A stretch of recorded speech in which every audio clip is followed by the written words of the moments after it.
Notes from the Upper West Side, a novel by Dan Wrench.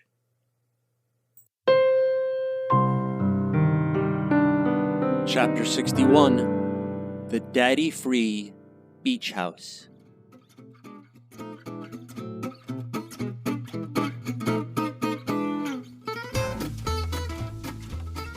The next day was pretty great for me. Maybe it was 2 days later. Maybe 3. Look, however many days later it was pretty great. I woke up and made sure nobody was around and then walked really quick into the living room and dialed up the Gmail account. Now, I know a lot of you are wondering why. If I wanted to check my email, I had to do it at the family computer in the living room, and the answer is that technically, I didn't have to.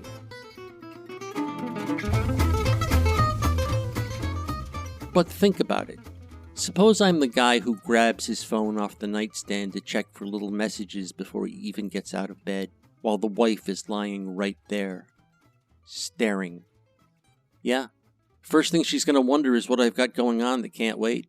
And she's going to wonder the same thing if I'm checking messages at the breakfast table while the kids need an urgent parental decision, or jelly wiped out of one of those little corners between their nostrils and their lips. And if the wife wonders, she's going to ask. And if she asks, I'm going to answer. And if I answer, it's going to be a big fat lie. So my rule is, if the fam is around, I check the email at the fam's computer like it's a duty. An obligation I have to adulthood. Like the only new information Daddy could be expecting in his timid, lonely little life is a notice to pay his life insurance premium. Or some spam advising him of the unclaimed Nigerian money that could be his.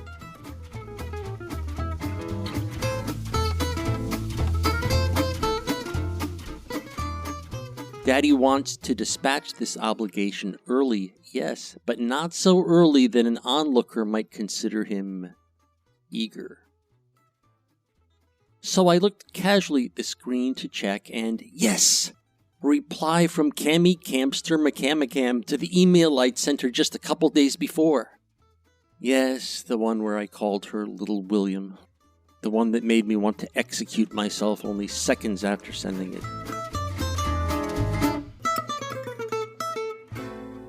At first I wasn't so sure about reading it. The subject line just said Re, because she was replying to my email and I hadn't put anything in the subject line.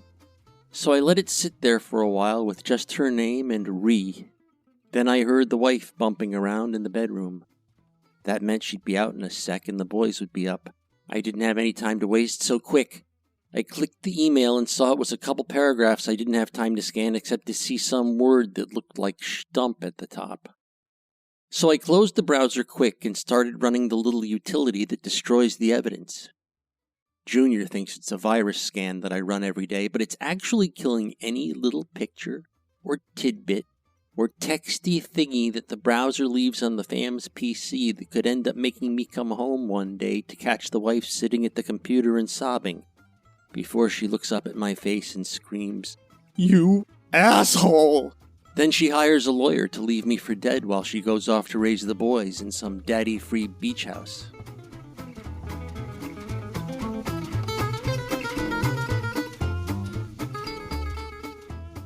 I tried extra hard to look bored and calm when I heard Junior making her final stomp toward the bedroom door, but when she came out I thought something weird and non-wonderful might be going on, and I may have lost some of the aforesaid bored and calm look. I thought, maybe she got a job as an extra in some movie and she's been waiting to spring it on me. And why not? It would be the perfect opportunity for her to play the rule card on me the way I played it on her a couple weeks earlier when I went to work on Little Round Jewish Hat.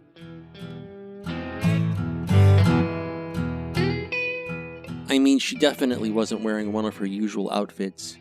She was wearing this kind of costume like you might see in one of those old MGM period pieces about Cleopatra, or Robin Hood, or Alibaba, or somebody. She looked like a slave girl with a bunch of silk scarves and wide metal bracelets on her. It was like I said, a little disconcerting, and before I'd had my first coffee. But it turned out to be a day job thing. Junior's boss at the Museum of the Humanities, Ed Head Borrigan, had decided it would be a great idea if the waitstaff dressed up like whatever characters were in the exhibit the museum was featuring that month, and if the big brass at Mohume went for it, they might make it a regular thing, and Junior would be dressing up like some historical archetype every weekday. This month's exhibit was of Egypt at the time of the pharaohs. "Wow," I said. "At Mohume?" And why not? "Seems like more of a museum of natural history thing," I said.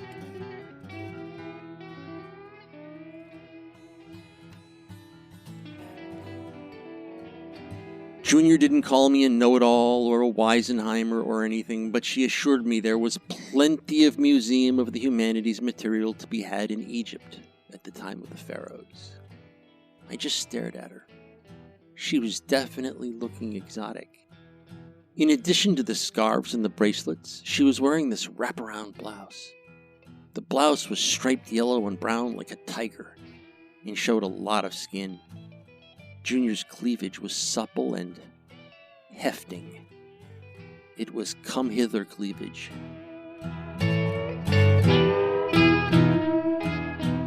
Yeah, I could picture it. Egyptian slave girl, geezer pharaoh, the queen out of the palace for the evening.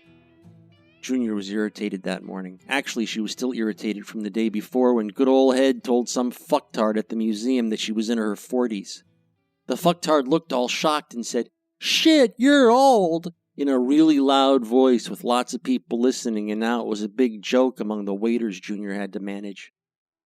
And it really isn't fair to Junior because she's a babe, a dish. And because old isn't old the way old used to be. Jesus, I know for a fact that if it weren't for my Gothic Chasm aversion, the one I told you about way back in chapter 6 or 8 or 13 or something, there's no way I'd have Cammy in my life. I'd just be looking for new and better ways to make Junior let me jump in her game, like they say in that tribal tune from my tribal youth. And besides, I was 10 years older than Junior, and there's no way I'm old.